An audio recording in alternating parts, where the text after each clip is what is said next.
Well, I did do a little bit of note writing here. So some thoughts on this. So this is a paper on integrating emphysema scoring into lung cancer screening. I mean, I think there's some need to develop the background methods. There's some debate probably regarding what quantitative approaches to include. There's a variety of things that have been implemented empirically versus the quantitative methods that we've been developing over time to quantify COPD. So I think some discussion about that would be helpful. And then I think there's some clinical questions that I'm hoping Dr. Heuvelmans can help me with, if I pronounced your name correctly. Yeah, thank you. I think one of the topics brought up actually by Dr. Law was a very interesting one, how to use the CT scan directly and already immediately for selection of patients with asymptomatic COPD that might benefit from endoscopic lung volume reduction therapies. I think that is something I never thought about, but it's something we can immediately start using it from and also make it immediately useful, because till now we don't have a therapy to stop progression of emphysema as far as I know. Of course, we can use it more like as a way of people to make them aware of the effects of their smoking behavior if they are still current smokers.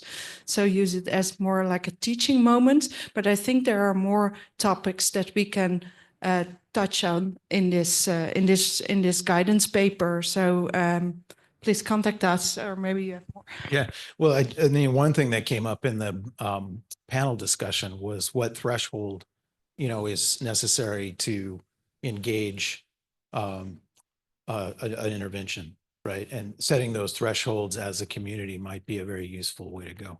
There's some thoughts and questions out here. I'll take this question first, please. Of course, they usually are all smoking related, but also the approaches how we can prevent or treat them are not totally the same.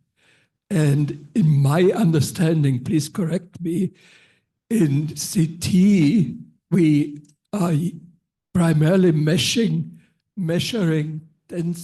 density. Yeah, that's and right. That's physically what we're is not directly emphysema. That's true. Yeah, I mean, it is a complicated measurement, and also the sources of variability that we talked about.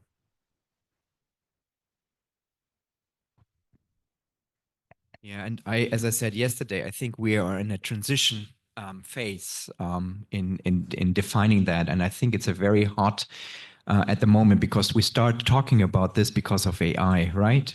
5 years ago, no one talked about it because there was no inline quantification of emphysema, right? And because we have that biomarker, we need to push the biomarker and make it more clinically relevant and focus on at what level we should do further workup. Yeah. That's the one thing. And the second thing we should emphasize is how can we use that for smoking cessation, right? Because there's other related diseases in the lung with smoking, and one could use them for educational purposes and put them and link this to smoking cessation. Great, thank you. Those are great comments. The other thing, there's another one I think here. Yep. Dr. Hinchke. Did you have a comment? No, okay. Oh. Yeah, I'd like to comment on this. I think we should engage the COPD community. It took forever for lung cancer screening to appear in GOLD recommendations. So COPD experts have also been very reluctant to include lung volume reduction techniques and surgery into their practice, and it still remains an underutilized technique in my view, because there's this disconnect between what they do, which is mostly bronchodilator therapy, obsessed, I would even argue, and they seem to forget about what actually kills their patients and what actually can be done with them. And I think they should be engaged and probably have them join us at some point, or some of them.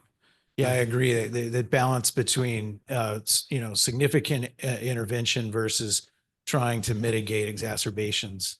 Where does this metric or this biomarker delineate those two pathways?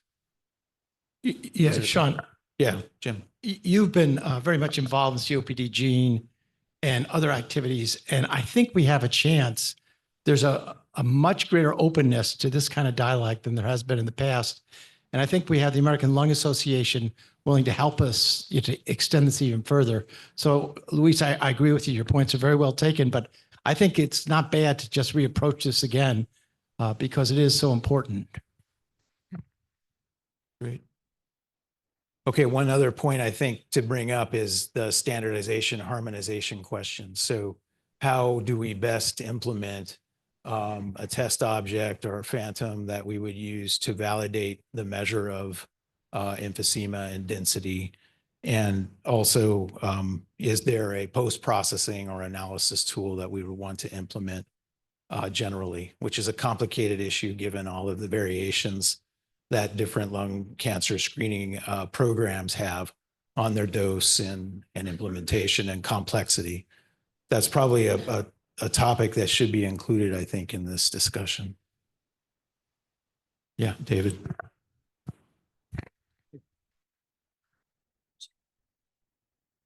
Just as, again, a general comment, it's not a question.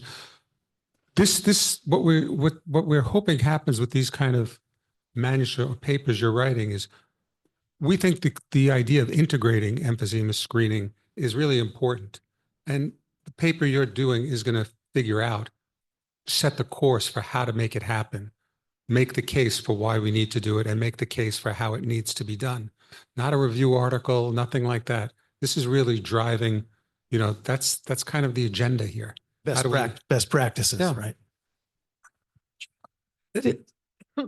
It should also say what are the next steps, or what are the or at least lay them out. Yeah, maybe What's the a follow-up? pathway for the upcoming years. Yeah. Yeah, great. Thank you. Thanks.